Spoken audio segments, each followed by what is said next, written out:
میں سوچ رہا تھا کہ کیوں ہم اپنے بچوں کو پریپیئر نہیں کراتے زندگی کے لیے کہ بیٹا جب تم بڑے ہوگے تو ایکسیڈنٹس ہوں گے، ہو سکتا ہے تمہارے ماما بابا میں سے کسی کا انتقال ہو جائے، تمہاری بہن بھائیوں کے کوئی ایونٹس ہوں گے، تمہاری اپنی زندگی میں کوئی ایونٹس آئیں گے، تو ہم ان کو پریپیئر کیوں نہیں کرتے اس کے لیے؟ a lot of times اکثر ماں باپ یہ سمجھتے ہیں کہ یار بچوں کو خطرہ ہوتا ہے نئے ایکسپیرینسز سے، کہ ہمیں ڈر ہوتا ہے وہ کوئی نقصان نہ کر لیں اپنا، یا کوئی کام خراب نہ کر دیں، اس لیے ہم ان کو وہ ایکسپوجر نہیں دیتے یا وہ ایکسپیرینس نہیں دیتے یا انہیں پروٹیکٹ کرتے ہیں. In other words, we are trying to protect our kids from harm when we do that. لیکن میں سوچ رہا تھا کہ کیا واقعی ایسا ہی ہے کہ کیا ہم صرف ان کو پروٹیکٹ کر رہے ہوتے ہیں، یا ہم ان کو بڑا ہونا اس لیے نہیں دینا چاہتے کہ اگر وہ بڑے ہو گئے اور ہم نے ان کو امپاور کر دیا تو اس کا ایک بہت بڑا سائیڈ ایفیکٹ یہ بھی ہوگا کہ we will lose control over their decision making. اور جب ہم ان کی زندگیوں پر سے کنٹرول کو لوز کریں گے یا ہمارا کنٹرول اپنے بچوں کی زندگیوں پر سے ختم ہو جائے گا تو ہو سکتا ہے کہ that makes us feel insignificant, یا ہمیں معمولی فیل کرائے اس طرح کی چیز،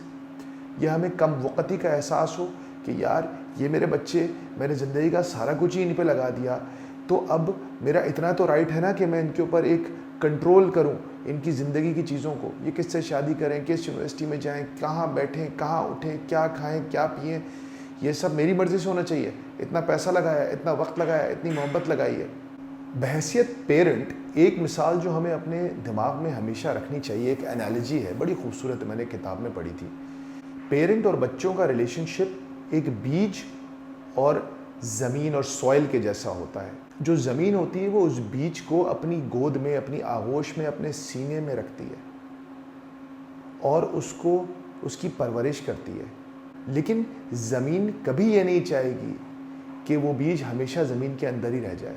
اچھی زمین کیا کرتی ہے کہ وہ کچھ دن کے لیے اس بیج کی ایسی زبردست نشو و نما اور پرورش کرتی ہے کہ وہ فوراً زمین پھاڑ کر باہر نکلتا ہے اور پھر اس درخت میں تبدیل ہو جاتا ہے جو لوگوں کو پھل دیتا ہے، سایہ دیتا ہے، دنیا کے کام آتا ہے. لیکن اس زمین کے اندر تو اس درخت کا بڑا چھوٹا سا حصہ رہتا ہے. وہ زمین کو چھوڑتا ہے، زمین کو پھاڑتا ہے اور باہر نکلتا ہے اور پھر درخت بنتا ہے. اسی طرح